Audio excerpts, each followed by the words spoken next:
바르부르크 가문이라고 있어요. 로스차일드 가문의 버금가는 유대 금융 가문인데 1500년대 베네치아 공화국에서 독일 베스트팔렌의 바르부르크로 이주한 가문이고, 이 독일로 이주하면서 성을 바르부르크로 바꿨죠. 어. 예전에 제가 일루미나티의 뿌리라는 제목으로 중세 베네치아 공화국에 대해서 다룬 영상을 올렸었는데, 그 영상에서 설명드렸듯이 미국의 연준, 패드, FED나 영국의 뱅크 오브 잉글랜드가 화폐를 발행하는 방식, 그러니까 이제 국채를 발행하고 그 국채에 상한 액수의 화폐를 발행하는 부채 기반 화폐 발행 방식을 최초로 시행한 국가가 베네치아 공화국이에요. 베네치아 공화국에서 부채 기반 화폐가 발행되기 시작한 게 1300년대인데 영국의 중앙은행인 뱅크 오브 잉글랜드가 설립된 게 1694년이니까 영국보다 300년이나 앞서서 이 방식으로 화폐를 발행했던 국가가 베네치아예요. 베네치아. 근데 이 바르부르크 가문은 베네치아 공화국에서 금융업에 종사하다 독일로 이주한 가문이고 1798년에 독일 함부르크에서 은행을 설립해요. 그게 바르부르크 앤 코예요. 바르부르크 앤 코는 1798년에 설립된 지 226년이 흐른 현재도 잘 운영되고 있어요. 그리고 이 바르부르크 가문 출신으로 유명한 사람 중 하나가 미국의 연준, 패드를 설립하는 데 큰 역할을 한 폴 와버그예요. 이 폴 와버그는 파울 바르부르크의 영어식 발음이죠. 파울 바르부르크. 그러니까 이 폴 와버그가 1913년에 설립된 미국의 중앙은행 패드의 설계자인데 이 폴 와버그는 1913년부터 1918년 8월까지, 그러니까 1918년 8월에 사임할 때까지 초대 연방준비제도 이사회 부의장이었어요.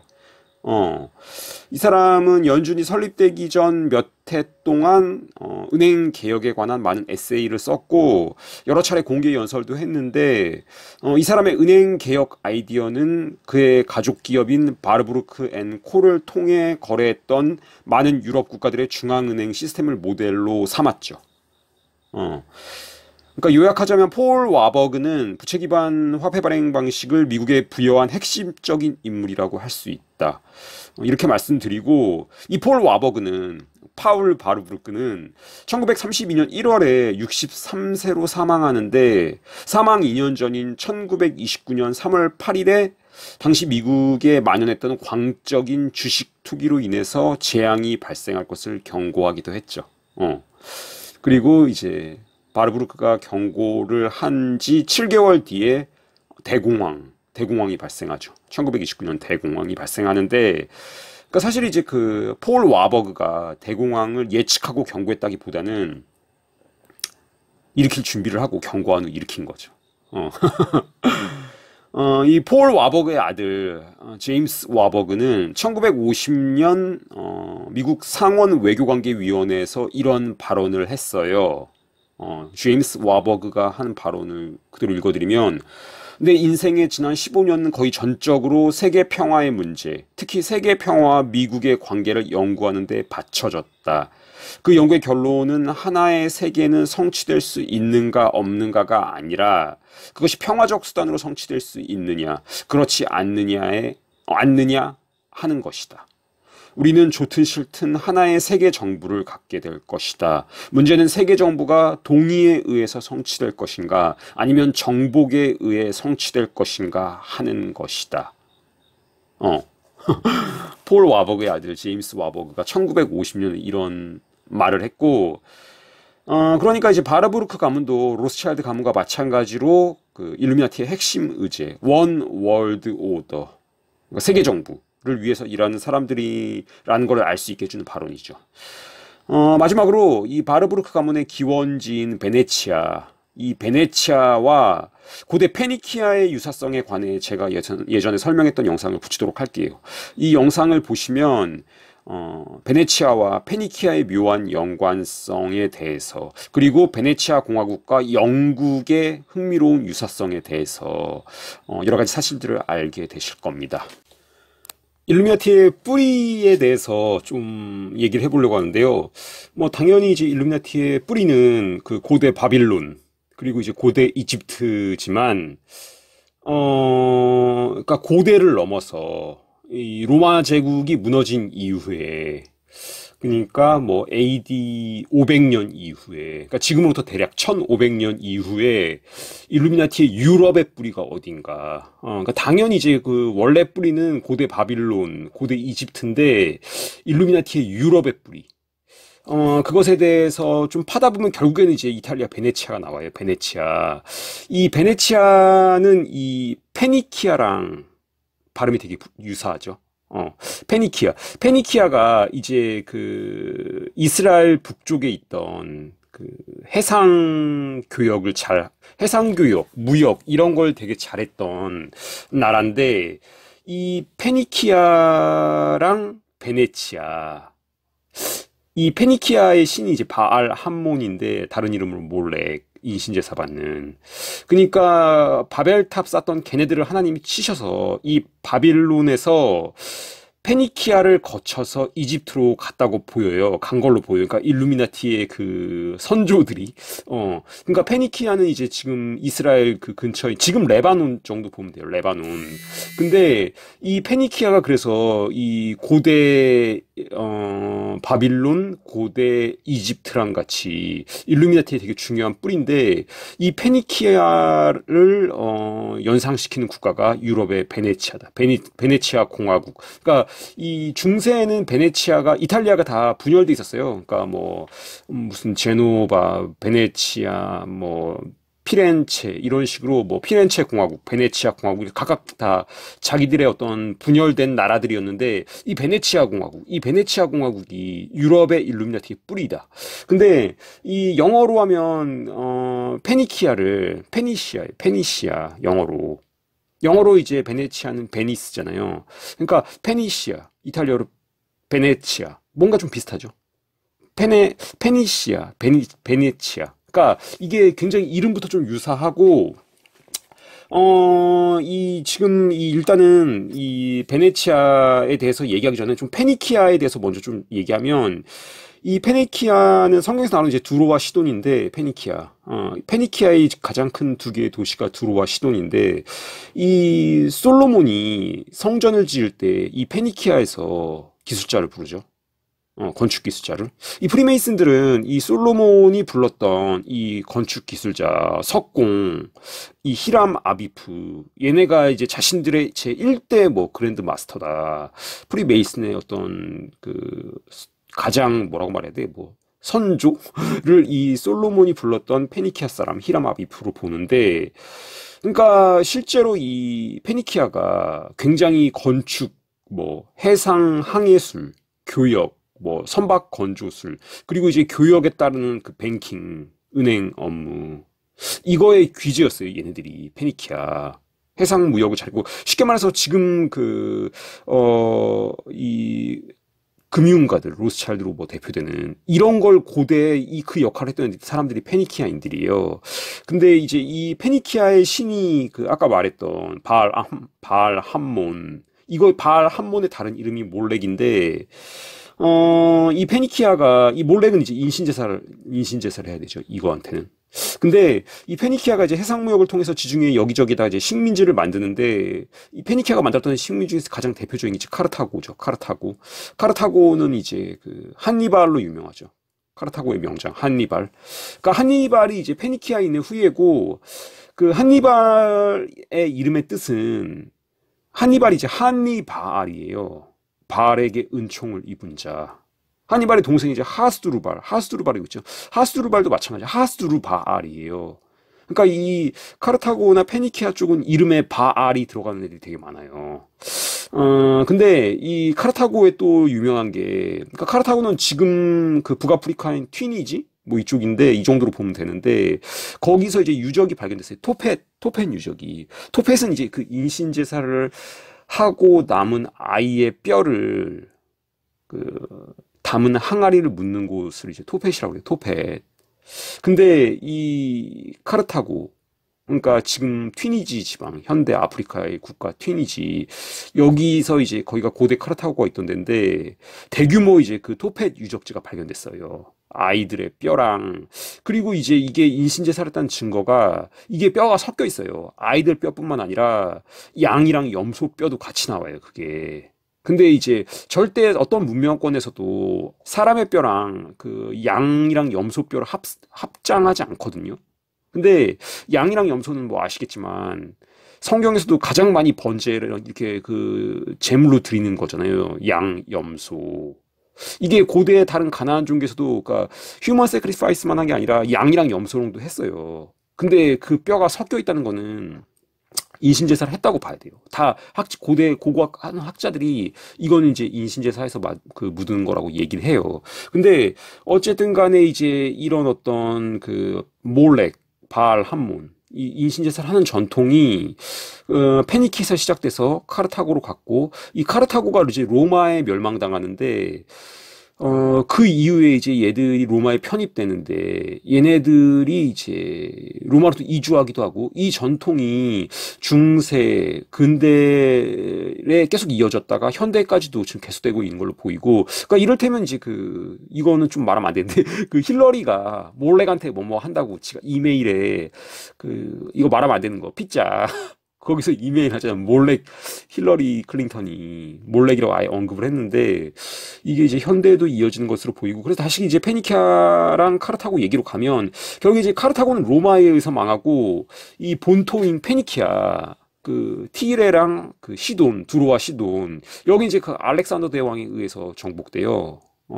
그리고 이제 알렉산더가 뭐 33살에 죽고 나서 그 디아도코이, 알렉산더 밑에 있던 장수들, 셀레우코스와 프톨레마이오스가 이제 그 알렉산더의 제국이 네 개로 분열돼가지고 지네들끼리 싸우다가 결국엔 이제 이 프톨레마이오스의 이집트와 셀레우코스의 이제 시리아가 로마에 정복되죠. 그럼으로써 이제 로마 제국이 페니키아 본토랑 카르타고 모두를 이제 어떤 로마 제국 안에 편입하게 되는데 이때 이제 페니키아인가 카르타고인들이 어떤 로마로 분명히 어떤 들어갔을 거다. 이주가 있었을 거다. 그리고 이제 그 이후에 로마 제국이 약해지면서 동로마, 서로마로 분열되고 결국 이제 게르만족의 대이동 이후에 서로마가 망하는데 이 서로마 제국 붕괴 이후에 혼란기 때 이때 이제 그 북부 이탈리아에 있던 사람들이 그 베네치아, 지금 베네치아 그쪽으로 가가지고 이제 그 베네치아 공화국이 이제 성립되게 되죠. 그 굉장히 긴 시간에 걸쳐서. 근데 이 베네치아가 이름부터 페니키아를 연상시키고 이 베네치아 공화국의 성립의 주체가 어떤 페니키아계 사람들이었던 것으로 좀 보인다. 근데 이 베네치아 공화국은 굉장히 페니키아랑 비슷해요, 실제로. 어떤 해상 국가였고, 그 해상 교역, 중개무역, 거래, 이런 거에 아주 굉장히 능했던 그런 국가고, 당연히 이제 이런 어떤 해상무역 하려면 금융업이 발달해야 돼요, 금융업이 발달해야 되고, 금융업이 실제로 발달했어요. 그러니까, 지금 그 FED, 패드, 그러니까 부채 기반의 화폐, 부채를 기반으로 달러를 찍어내는 패드, 이 패드의 원형이 이제 뱅크 오브 잉글랜드인데 그 영국의 중앙은행, 이 영국의 중앙은행 동일하게 이제 부채 기반으로 발행하는데 이 뱅크 오브 잉글랜드의 원형이 이 베네치아 은행이에요. 베네치아 은행이 세계 최초의 이 부채 기반 화폐를 발행했던 은행이에요. 그래서 자꾸 이제 베네치아가 여러모로 일루미나티 유럽 쪽 뿌리가 아닌가 그렇게 좀 보고 있는 거예요. 제가 이 베네치아 은행은 1300년대에 만들어졌어요. 1300년대. 그러니까 뱅크 오브 잉글랜드도 1694년에 만들어졌는데 이 베네치아 은행은 1300년대에 만들었어요. 최초의 어떤 부채 기반 화폐 시스템을 시행했던 은행. 이걸 이제 모방한 게 네덜란드의 암스테르담 은행이고 이 네덜란드의 암스테르담 은행을 운영했던 애들이 런던으로 와가지고 만든 게 이제 뱅크 오브 잉글랜드예요. 그러니까 이 부채 기반 화폐 시스템이 베네치아에서 시작됐고 이 베네치아의 금융가들은 실제로 이제 100년 전쟁, 100년 전쟁 1300년대 이제 영국이랑 프랑스가 싸웠던 건데 이 100년 전쟁 때 이 베네치아 금융가들이 영국, 프랑스 양쪽에다 다 대출을 해줘요, 돈을. 로스차일드가 하는 식으로 양쪽에 다 돈 빌려주는 거로 전쟁 때. 그러니까 똑같은 방식을 베네치아의 금융가들이 했었고 이 베네치아는 기본적으로 이제 도시국가예요. 도시국가. 이탈리아 북부에 있는. 그렇기 때문에 어떤 상거래, 무역, 금융 이거는 강했지만 인구나 이런 게 작았고 군사력 자체가 좀 약했기 때문에 용병을 갖다 썼죠. 근데 그렇기 때문에 이제 얘네들이 스위스나 네덜란드 같은 곳에 자신의 방식과 비슷한 금융 거점을 확장시켜요. 그리고 이제 그게 궁극적으로 이제 런던까지 오는 거고 영국까지. 근데 이제 이 베네치아 공화국은 뭐 시민위원회라고 있어요. 시민위원회. 일종의 과두정이에요. 시민위원회. 근데 이게 그 여러분 300인 위원회라고 아시죠? 300인 위원회. 그 뭐 일루미나티 13개 가문이라든지. 그러니까 이 어떤 일루미나티도 어떤 강력한 가문들의 그 과두정으로 보는데 일루미나티를 그거를 연상시키는 체제고. 시민위원회라고. 그래서 이제 이런 어떤 베네치아를 지배했던 소수의 어떤 강력한 가문들을 이제 검은 귀족이라고 부르는데, 그 이 검은 귀족, 얘네들이 했던 게 지금 일루미나티 애들이 하는 거랑 되게 비슷해요. 그러니까 뭐 살인, 납치, 암살, 뭐 약점을 잡아서 협박, 대출, 뭐 이런 그 방식, 이런 게 굉장히 비슷해요. 이 검은 귀족이. 중세 때 얘네들이 했던 방식과 지금 일루미나티들이 어떤 정치 권력을 통제하는 방식이 굉장히 유사하고 그래서 좀 음모론 연구자들 중에서는 로스차일드가 성장할 수 있었던 게 이 검은 귀족의 지원 때문이 아닐까 이렇게 보기도 해요. 그러니까 실제로 이제 그 마이어 암셜 로스차일드, 그러니까 1대 로스차일드, 그 어떤 네이선 로스차일드 영국으로 가가지고 그 실제로 영국을 완전히 지배하게 된 개 아빠. 이 마이어 암셜 로스차일드는 그 독일의 헤센카셀의 이제 빌레름 9세랑 그 거래를 하면서 이 사람이 이제 금융업자가 되게 되고 나중에는 이제 그 이 헤센 가문의 재산 관리인까지 되는데 사실 이제 그러면서 본격적으로 큰 돈을 만지게 되는데 이 헤센가 이제 헤센의 선제후 그러니까 신성 로마 제국의 황제를 선출할 수 있는 제후를 이제 선제라고 그러는데 이 헤센 카셀의 전신이 이제 헤센의 선제인데 이런 어떤 신성 로마 제국의 유력한 가문들 그리고 이제 북부 이탈리아의 유력한 가문들 그리고 이제 뭐 보헤미아, 모라비아 이쪽에 또 유력한 가문들 이런 그 어떤 가문들을 검은 귀족이라고 보통 봐요. 검은 귀족. 그러니까 이제 마이 암셜 로스차일드가 실로 컸던 게 그런 어떤 독일의 유력한 가문 헤센 카셀 그 방백 그 백국인데 백작이 다스린 나라. 여기에 군주의 어떤 재산 관리인이 되면서 실제로 마이 암셜 로스차일드가 큰 돈을 거래하게 되는데 그런 측면에서는 어떤 검은 귀족들이 로스차일드가 크는데 도와줬다고 얘기할 수도 있죠.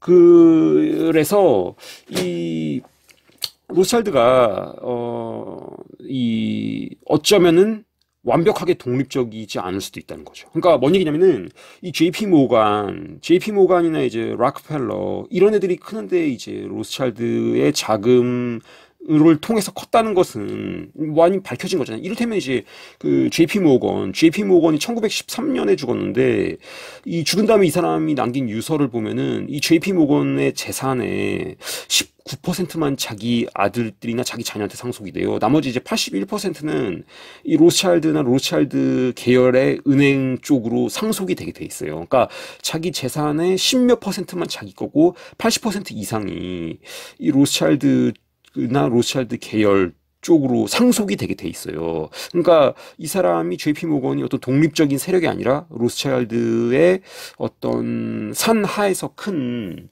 그러니까 JP 모건의 재산이 그 로스차일드가 상당히 지분을 가지고 있는 이런 구조인데 이게 로스차일드한테도 적용되는 거 아닌가? 그러니까 로스차일드의 자산이 이 아까 말했던 검은 귀족 거기가 로스차일드 자산의 지분을 가지고 있는 거 아닌가? 이렇게 보는 연구자들이 있어요. 충분히 어떤 가능성이 있는 얘기고. 그래서 이제 이 베네치아 공화국이 여러모로 유럽의 일루미나티의 뿌리인 것 같다. 그리고 또 하나 이제 이 베네치아 공화국이 영국과 여러모로 좀 유사해요. 영국. 그러니까 이제 이 베네치아는 신대륙이 발견되기 전에 이 베네치아 공화국이 지중해의 바다를 어떤 통제했어요. 이 베네치아 공화국이. 해상무역을 하면서 지중해를 통제했다면 이 신대륙이 발견되면서 영국이 이제 그 지중해가 아니라 더 이상 이제 대서양이 바다의 중심으로 넘어가게 되는데 이 대서양 무역을 통제했던 게 또 영국의 해군 영국이잖아요. 그러니까 이런 어떤 바다를 베네치아가 지중해를 통제했다면 대서양 무역은 이제 잉글랜드 영국이 통제했고 이 부분이 좀 유사하고 또 하나는 아까 말했던 그 부채 기반 화폐 발행하는 뱅크 오브 잉글랜드 그게 이제 그 베네치아 은행 모델에서 온 것이 이제 또 하나가 유사하고 그것과 더불어서 또 하나 유사한 게 영국의 동인도 회사. 이 동인도 회사가 이제 베네치아의 레반트 회사랑 굉장히 그 메커니즘이 유사해요. 어. 그러니까 뭔가 이제 이 영국이 그 여러 가지 영국의 금융 시스템이나 영국의 어떤 그 동인도 회사로 대표되는 어떤 제국 운영, 식민지 운영 방식 이런 게 어떤 베네치아의 그것과 굉장히 유사하다.